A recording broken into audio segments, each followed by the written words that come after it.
Hi guys, welcome back to my channel. Today I'm going to show you how you can remove someone from your Netflix account. All you have to do now is go to your account and you can tap on my Netflix account. You can tap it. Tap on three stripe at the top of your screen and tap on account. You can scroll down and go to the security and privacy, control access to this account, view the most recently active device and more. You can tap on manage access and devices.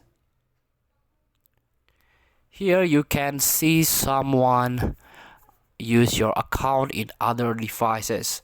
So current device I'm using Android phone, but someone use on smart TV, other Android phone, under Apple iPhone, so you can sign out suspicious activity from here.